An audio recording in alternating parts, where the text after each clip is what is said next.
stoic approach is, if we start focusing or basing our emotions or how we feel about ourselves on anything which is in that category of the things that we cannot control, we will be destined for unhappiness. Whereas if we just focus on the things that are completely 100% under our control, we can achieve any goals, and we can also we'll feel way better about ourselves. Welcome everyone to LifewithLiza podcast. Our mission at LifewithLiza is to share people's stories and the challenges that they have overcome, so that those who are listening in can get the strength, the courage, and the hope to be their better selves. I wanted to start this episode by thanking you for joining in, for showing up here, for trying to learn new things and become your best self. I'm so happy and I'm so grateful to have you here. And the theme for this episode is goal setting and how to set goals in the right way. I don't think there is the wrong way to set goals, but I have definitely done it not in the best way recently, so I just wanted to share that my experience and my thoughts on that. It would also be connected very much to the stoic approach to life. So basically, in the stoic approach to life, they divide things into two categories: things that we can control and are fully in our control, and then things that are outside of our control. And of course, there's a lot of things in between of those categories. There are things that we can also influence. Maybe they're not fully in our control, but just for the simplicity of this example, I will keep it in two categories: things that we can fully control and things that we cannot control.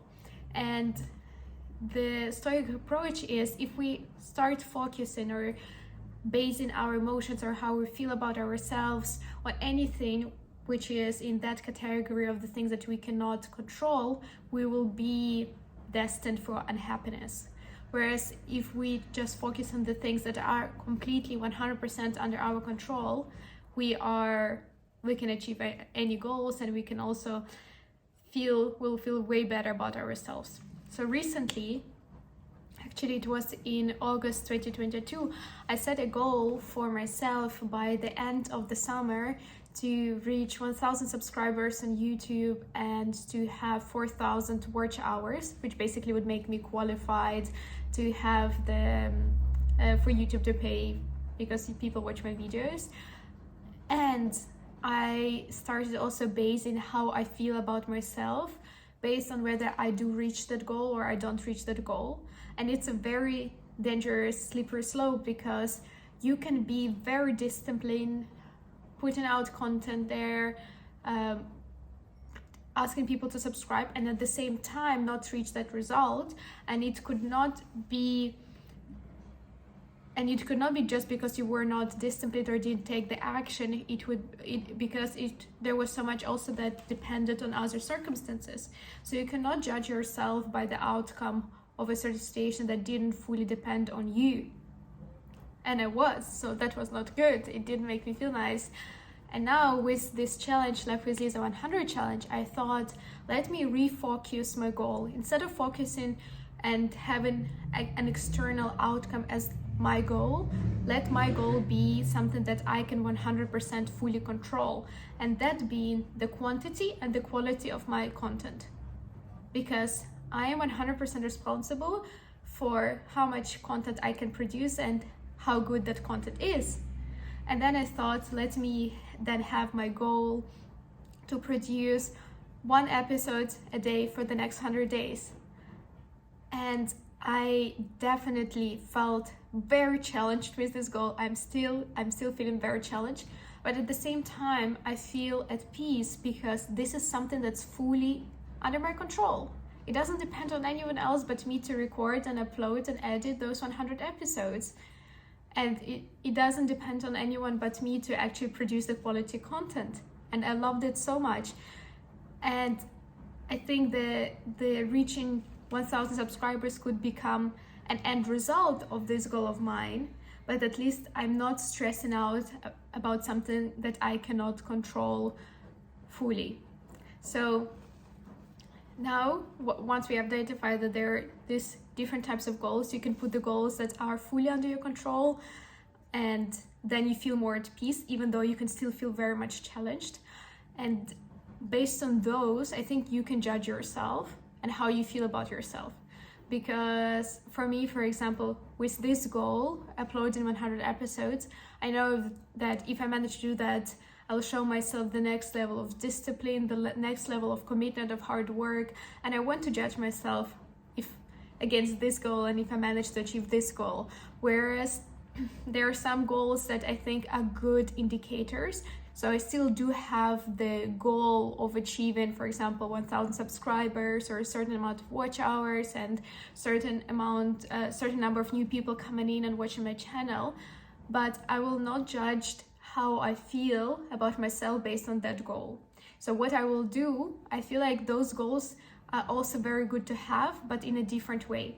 So the goals where things are not fully dependent on us, or on me in this case, I like to have them because they can help me track my progress, because I do have this huge, big goal of becoming and having the best self-help, self-improvement empire, one can say, and it will include everything from the videos that you're watching, the podcast, the books, the live speeches, the courses, and it all starts with a small step. So I do have this huge goal, and it starts also with my YouTube channel, for example, growing, and I do have the goals in mind of the number of people that I want to reach to and have subscribed to my channel, etc.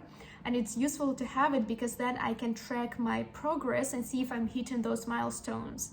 And then I can also adjust my actions and see what works or doesn't work, and by getting that feedback.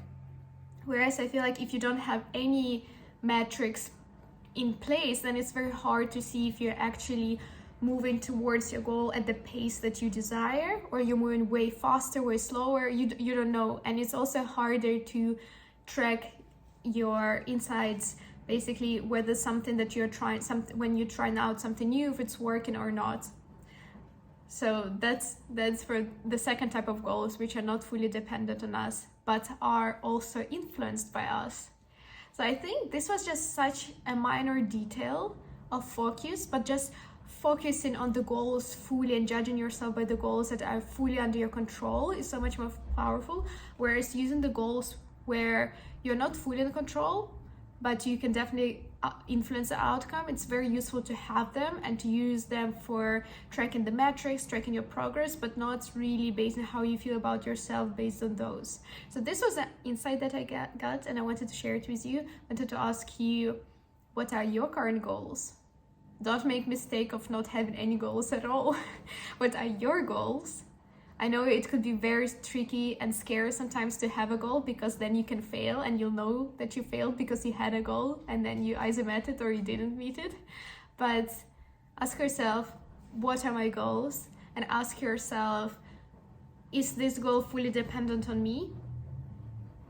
And also, what are some of the goals where I can definitely influence largely the outcome, but that are not fully dependent on me? What are my metrics that I'm using to track?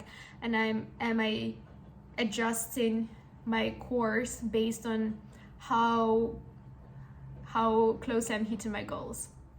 I hope this episode was very useful for you, especially for all those goal setters out there, and I see you tomorrow.